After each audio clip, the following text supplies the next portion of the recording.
Hey everybody, Tony Johnson here, your customer experience leader. Welcome to your Wednesday. It is 5:30 p.m. Eastern Standard Time, which means it's time for the Great Service Comeback. So let's talk today about personalization. So I was in the Chick-fil-A drive-thru, and I don't know about you, but I do have a minor Chick-fil-A addiction. I just love that stuff. And I think one of the things I love best about Chick-fil-A is not only do they have a top shelf product, but they're so very kind, so very hospitable, and they get personalization. So let's talk about that time through the drive-thru today. As I was going through there, the person, and this is shameful for me, recognized me and asked if I wanted my usual, which for those of you keeping score at home is a 12-count nugget with the Chick-fil-A sauce, which by the way I would drink if you would let me. It's illegal I think in 48 states, but I would drink that stuff cold. I love it. But they remembered me, and that's a really cool piece of service because in today's service economy, one of the things that is valued more than anything is organizations that you look at and say, they get me, they know me, they care about me. And that goes everywhere from the way you're treated when you walk in the front door to the loyalty program they put together. And I think Chick-fil-A is another good example of that. Their loyalty program, they actually changed it maybe 2 years ago or so. It was very different. Things expired. It was tough to keep track of things, and you had to have so many visits before you got a sandwich or whatever. But now they've gone to a more of a points-based system. They listen to their customers. They listen to how their customers wanted to be interacted with, and they actually personalize their loyalty app right in the moment so that it feels very much like you're kind of keeping score. And so I think I have 8 billion points on the Chick-fil-A app, but it again is exactly the way that customers and consumers want to be treated. They want to be able to have sort of that gamification to level up and to pool their points to be able to wait to buy the full combo meal as opposed to investing in just a chocolate chip cookie. Now, the other piece of personalization that I think is really important is showing that you know your customers. And this could be accomplished in any given number of ways. The most poignant one, and the one restaurants have been doing for years and years, is knowing people's names. There was a Starbucks I used to go to all the time when I lived up in Ohio. I'd walk in. Those folks, I swear to you, only knew 2 things about me. They knew my name was Tony, and they knew I loved a venti flat white with no room for cream. And they got it right every time. And they would say, would you like the usual? And I would say, absolutely. It's that real kind of Norm from Cheers kind of moment. If you're old enough to remember the show Cheers, where everybody knows your name, it still works today. The other thing to think about is preferences. So knowing your customers' preferences. I was actually talking to an executive in the home improvement world, and she was telling me that, in part of their organization, there are folks who are there daily, weekly, monthly, picking things up, and understanding their names and their preferences is a huge deal.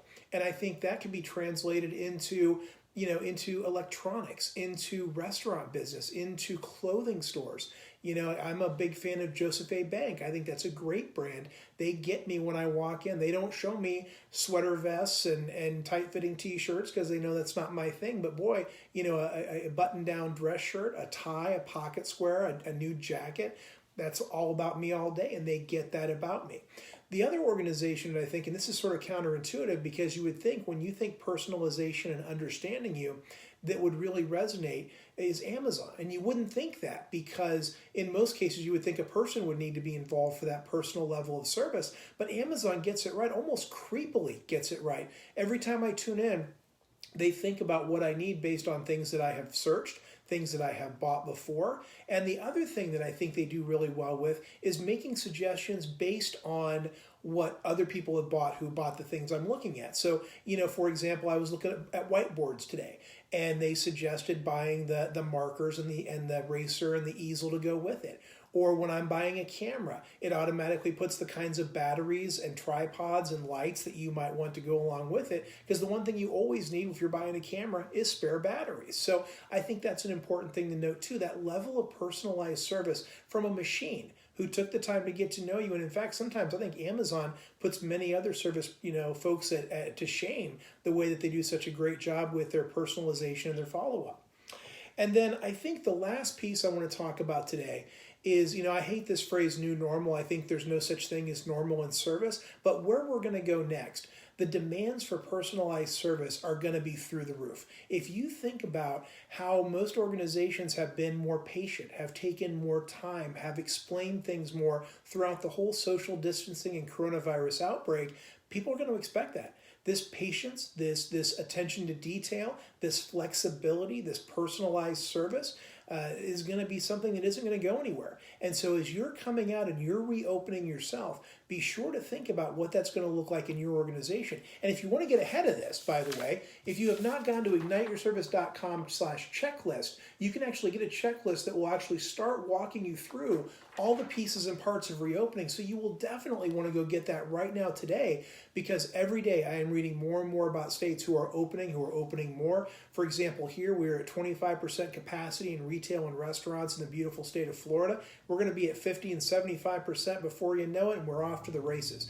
I can't think of a better time to be ready to take care of those you serve than right now. Also, another shameless plug, if you will. If you have not picked up my book, Together We Serve, please go to Amazon and give that a look. I got it on audiobook, ebook, and if you like a good old paperback, you can order that too. The final piece is I am here to help. So if you run into a snag, if you need additional resources, and again, there are plenty of free resources on my website at igniteyourservice.com, but if you need more, reach out. I am happy to help. I am very accessible. Send me a note, send me a text, send me a carrier pigeon. I will get it and come and help you, because we are in the middle, folks, of the great service comeback. We are in this together, and I want to help you win, because the war for loyalty, the war for sales dollars, the war for growth and enthusiasm is just starting. Let's do it together. So I hope you have an amazing rest of your day. I will be back tomorrow live at 5:30. Stay safe, be well, take care. See you tomorrow.